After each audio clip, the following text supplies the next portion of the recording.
जगाची पाप दूर करणारी हे देवाचे कोकरू, लॅम्प ऑफ गॉड. ख्रिस्तातही जमलेल्या माझ्या प्रिय बंधू भगिनीनो, आपण कोणत्याही कार्यक्रमामध्ये जातो आणि एखादे वक्ते किंवा प्रमुख पाहुणे याची ओळख करून देताना आपल्याला त्या वक्त्याविषयी किंवा त्या प्रमुख पाहुण्याविषयी अगदी सविस्तर अशी माहिती पुरवली जाते. आज जणू काही प्रभू येशू ख्रिस्ताची ओळख संत योहान बाप्तिस्ता आपल्याला करून देत आहे. मात्र ही ओळख करून देताना संत योहान बाप्तिस्ता आपल्याला सांगत नाही की जेव्हा मी आईच्या उदरामध्ये होतो तेव्हा मी प्रभू येशू ख्रिस्ताला भेटलो आणि मी आनंदाने उल्हासाने उडी मारली. तर तो अगदी स्पष्ट शब्दामध्ये आपल्याला ओळख करून देताना सांगतो की प्रभू येशू ख्रिस्त कोण आहे.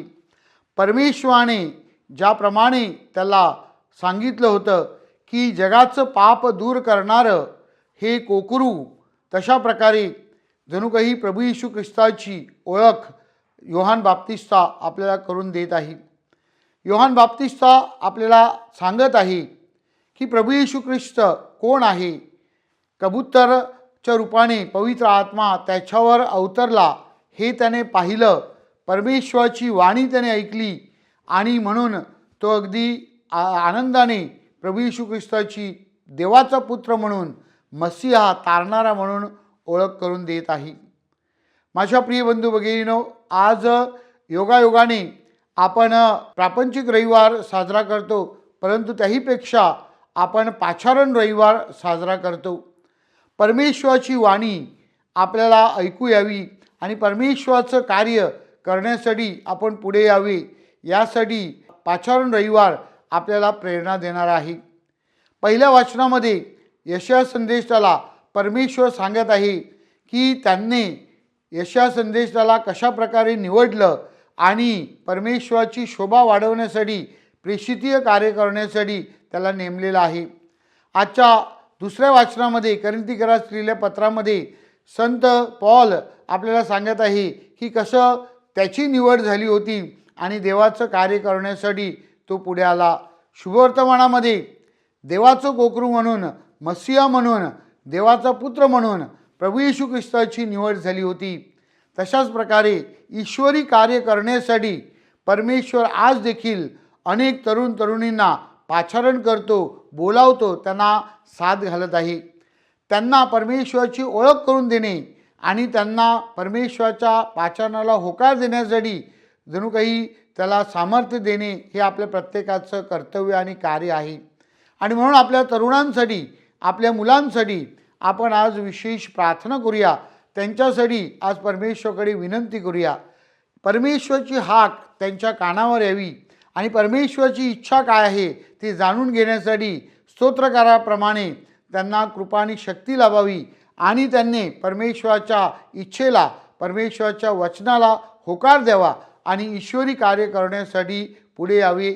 म्हणून आपण पाचारण रविवार साजरा करीत आहोत.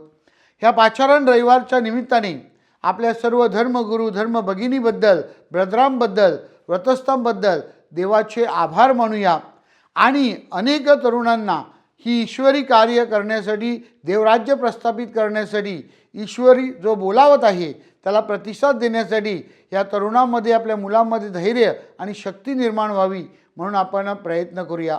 माझ्या प्रिय बंधू भगिनीनो, ईश्वरी हाक आज आपल्या सर्वांना जणू काही साथ घालत आहे.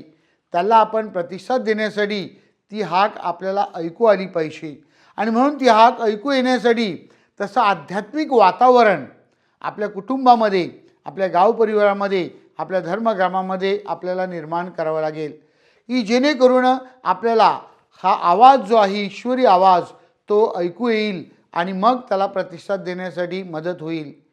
माझ्या प्रिय बंधू भगिनीनो, ज्याप्रमाणे आपण मोबाईलच्या या युगामध्ये आहोत आणि मोबाईलवर आपल्याला जर संपर्क साधायचा असेल तर आपल्याला नेटवर्कमध्ये यावं लागतं, आपल्याला रेंजमध्ये यावं लागतं आणि रेंजमध्ये आल्यानंतर आपल्याला सिग्नल मिळतं आणि मग आपला जो फोन आहे तो लागू शकतो, आपल्याला संपर्क साधता येतो.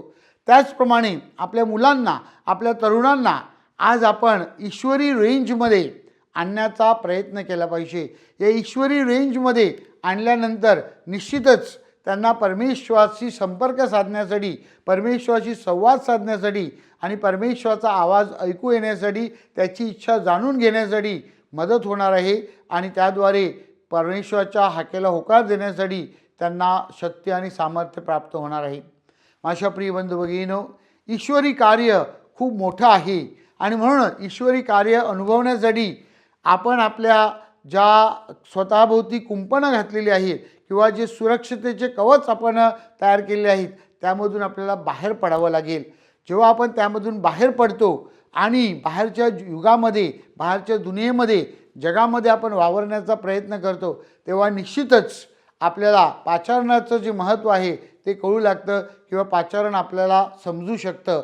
उदाहरणार्थ आपण पाहतो की सिस्टर ॲग्नेस ह्या कलकत्तावरून दार्जिलिंगला प्रवास करीत असताना त्यांनी त्या कंपाऊंडच्या बाहेर पाहिलं. एक लोरेटो सिस्टर म्हणून त्या सेवा करत होत्या, परंतु त्यापुरता त्या मर्यादित राहिल्या नाहीत, तर त्यांनी त्या भिंतीच्या कुंपणाच्या पलीकडे पाहून कलकत्ताची जी परिस्थिती होती त्या काळची ती अनुभवली आणि त्यावर मात करण्यासाठी त्यांनी नवीन सिस्टरांची संस्था तयार केली आणि म्हणून आज मिशनरी ऑफ चॅरिटी मदर तेरेसाचे सिस्टर म्हणून त्या प्रख्यात आहेत.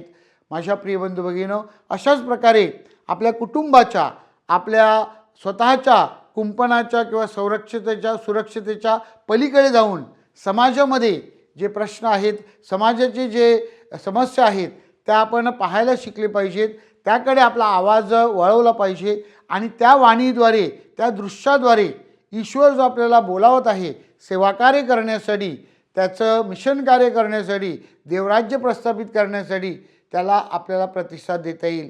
आपल्या मुलांमध्ये हा व्यापक दृष्टिकोन आपण निर्माण केला पाहिजे आणि तो निर्माण केल्यानंतर निश्चितच आपल्या मुलांना देवाचं कार्य समजू लागेल आणि त्याला प्रतिसाद देण्यासाठी ते पुढे येतील. आज पाचारण रविवार साजरा करीत असताना आपण आपल्या मुलांसाठी, आपल्या तरुणांसाठी विशेष प्रार्थना करूया की परमेश्वराची वाणी त्यांना ऐकू यावी, म्हणून एक आध्यात्मिक वातावरण आपण तयार करण्याचा प्रयत्न करूया. परमेश्वराच्या वाणीमध्ये, परमेश्वराच्या संवादामध्ये ते वाढावेत, म्हणून त्यांच्यासाठी तशी सुविधा आपल्याला तयार करता यावी म्हणून आपण प्रयत्न करूया. तसंच परमेश्वराचं कार्य जे समाजामध्ये आणि विशेष करून गोरगरिबामध्ये होत आहे त्याकडे लक्ष केंद्रित करण्यासाठी त्यांचा दृष्टिकोन व्यापक व्हावा म्हणून आपण प्रयत्न करूया.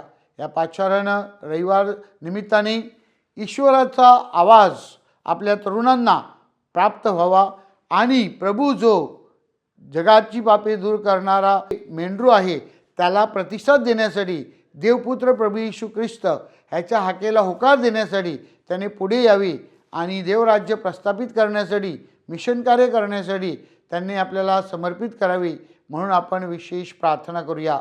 आपल्या सर्व मुलांसाठी आणि तरुणांसाठी प्रार्थना करीत असताना ईश्वरी पाचारणाचं कार्य जे आहे ते आपल्या सर्वांचं आहे हे आपण लक्षात घेण्याचा प्रयत्न करूया आणि ते कार्य करण्यासाठी आपण परमेश्वराकडे कृपा आणि शक्ती मागूया. परमेश्वराचा आवाज, परमेश्वराची वाणी आणि परमेश्वराचं कार्य सर्वांपर्यंत पोहोचवण्यासाठी देव आपल्याला बोलावत आहे, त्याला आपण होकार देऊया. ख्रिस्ती ऐक्यासाठी प्रार्थना. Prayer for एक्युमेनिझम. योहानाच्या शुभवर्तमानामध्ये अध्याय 17 मध्ये प्रभू येशू ख्रिस्त प्रार्थना करतो, हे परमेश्वरा त्या सर्वांनी एक व्हावे. आणि म्हणून त्या अनुषंगाने दरवर्षी ख्रिस्त सभा 18 जानेवारी ते 25 जानेवारी हा सप्ताह ख्रिस्ती ऐक्य सप्ताह म्हणून साजरा करीत आहे. या ख्रिस्ती ऐक्य सप्ताहामध्ये दररोज आपण ख्रिस्ती ऐक्यासाठी विशेष प्रार्थना करतो आणि गुरुवार दिनांक 22 जानेवारी रोजी संध्याकाळी 6:30 वाजता आपण ख्रिस्ती ऐक्यासाठी विशेष प्रार्थना आयोजित करतो. ह्या ख्रिस्ती ऐक्याच्या प्रार्थनेसाठी आपण मोठ्या संख्येने उपस्थित राहावे म्हणून आपणास विनंती करण्यात येत आहे. जे स्थळ आहे ते लवकरच तुम्हाला सांगितलं जाईल. तिथे आपण मोठ्या संख्येने उपस्थित राहून ख्रिस्ती ऐक्य सप्ताहाच्या प्रार्थनेत सहभागी व्हावे ही नम्र विनंती. ख्रिस्ती ऐक्य वाढावं म्हणून आपण विशेष प्रार्थना करूया.